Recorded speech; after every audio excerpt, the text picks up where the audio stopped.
السلام علیکم۔ Justice retired Nasira Javed Iqbal لکھتی ہیں کہ عمران خان نے ایسا کیا جرم کیا کہ امریکہ کو اسے فوراً اس کے عہدے سے ہٹانا پڑا، اور اگر امریکہ ایسا نہ کرتا تو اسے کس قسم کے نقصانات اٹھانے پڑ سکتے تھے۔ اس کو سمجھنے کے لیے پہلے دو تصورات کا احاطہ کرتے ہیں۔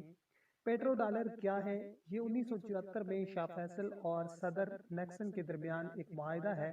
اس معاہدے کے تحت سعودی عرب کی ذمہ داری یہ تھی کہ او پیک کے تمام ممالک کو تیل امریکی ڈالر میں فروخت کرنے پر راضی کرے اور کوئی دوسری کرنسی یا سونا قبول نہ کرے۔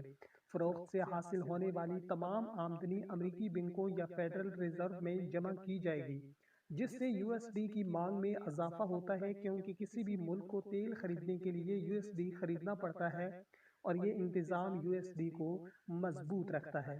بدلے میں سعودی کرنسی ایک ڈالر 3.75 ریال مقرر کی گئی تھی۔ سعودی معیشت کی حالت جیسی بھی ہو، امریکی ڈالر اور ریال کی شرح یہی رہے گی، اور یہی وجہ ہے کہ آج 48 سال بعد بھی ایک ڈالر 3.75 ریال کے برابر ہے۔ دوسرا، امریکہ نے گارنٹی دی کہ آل سعود اقتدار میں رہے گا، حکومت میں کوئی تبدیلی نہیں ہوگی۔ امریکہ کی ذمہ داری اس بات کو یقینی بنانا تھی کہ او پیک ممالک میں کوئی بھی اس معاہدے سے کسی بھی صورت باہر نہیں نکلے گا۔ عراق اور لیبیا نے بغاوت کی، اور ہم سب جانتے ہیں ان کی حالت کیا ہوئی۔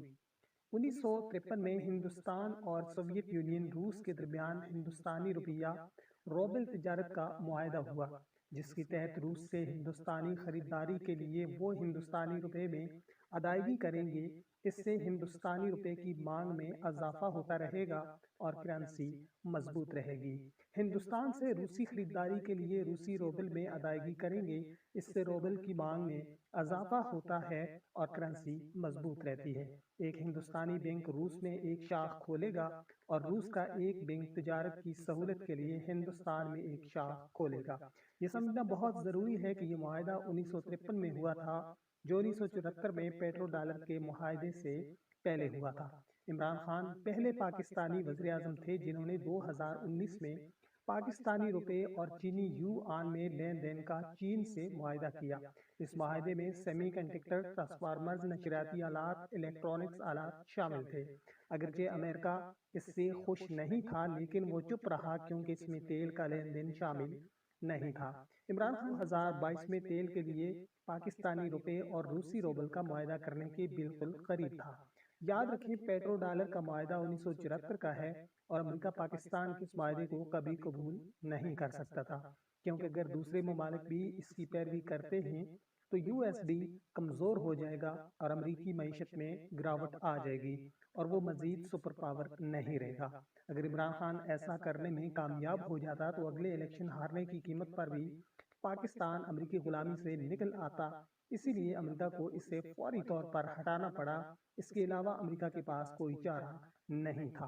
عمران خان کو اللہ کا شکر ادا کرنا چاہیے، وہ ابھی تک صدام حسین اور معمر قذافی کے پاس نہیں پہنچا، جس کی حتی المقدور کوششیں جاری ہیں۔